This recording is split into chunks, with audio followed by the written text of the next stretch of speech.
कोविड-19 2019 में कोरोना नाम से पूरी दुनिया में एक महामारी फैली। पूरा संसार थरथराने लगा, डरने लगा। अब क्या होगा? इन सब आशंकाओं के साथ दवाई बनी। कुछ लोग ठीक हुए, कुछ नहीं हुए। जांच करने पर जितने लोग पॉजिटिव निकले उनको भर्ती किया गया, उनका इलाज किया गया। उनमें से कुछ लोग इस संसार में नहीं रहे। शेष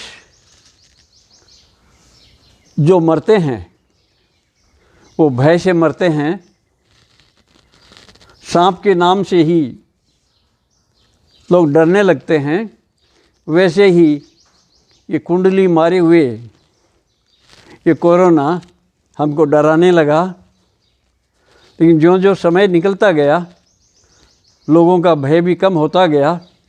लेकिन नुकसान ये हुआ कि लोगों का अनुशासन टूट गया, सावधानी मिट गई। केंद्र सरकार ने, राज्य सरकार ने बहुत उपाय किए जितने वो कर सकते थे। उनको सराहनीय ही कहा जा सकता है, लेकिन वह पर्याप्त नहीं था और ये पर्याप्त हो भी नहीं सकता कभी भी।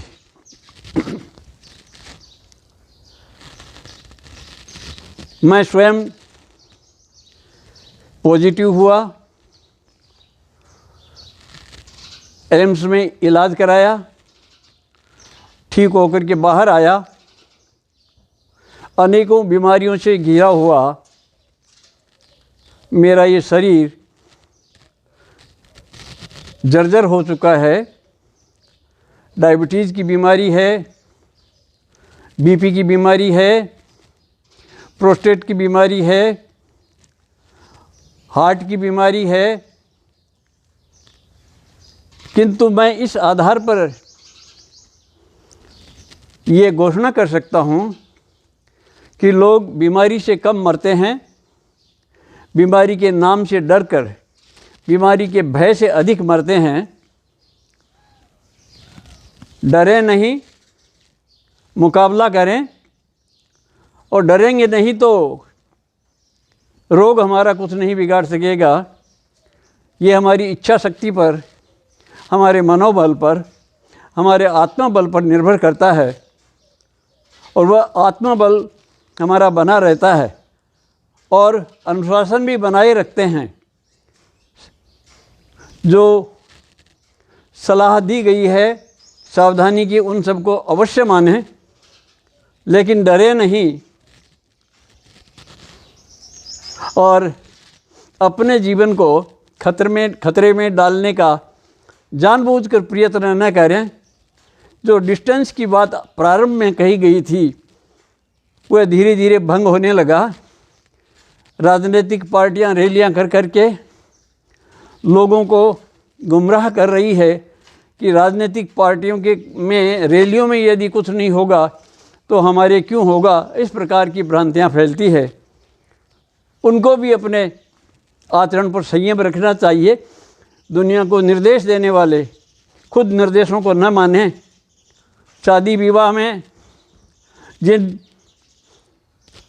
जो छूट दी गई है उस छूट का कोई लाभ न उठाएं। बाज़ार में जाते समय जो हमको प्रतिबंध लगाए गए हैं, कई बार कर्फ्यू भी लगाना पड़ता है, तो कुछ कठिनाइयां निश्चित रूप से रहेगी। जिन लोगों को रोज़ कमाना, रोज़ खाना पड़ता है, उन लोगों को सबसे अधिक परेशानी हुई।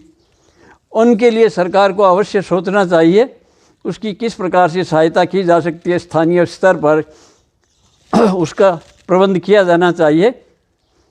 मैं आप सब लोगों को ये सलाह देना चाहता हूँ कि अपनी इच्छा शक्ति को कभी कमज़ोर न होने दें। तो रोग आपका कुछ नहीं बिगाड़ेगा। लेकिन मेरी शर्त इस बात को कि अनुशासन को ज़रूर मानें, और फिर हम सब के अंदर भगवान विराजमान है।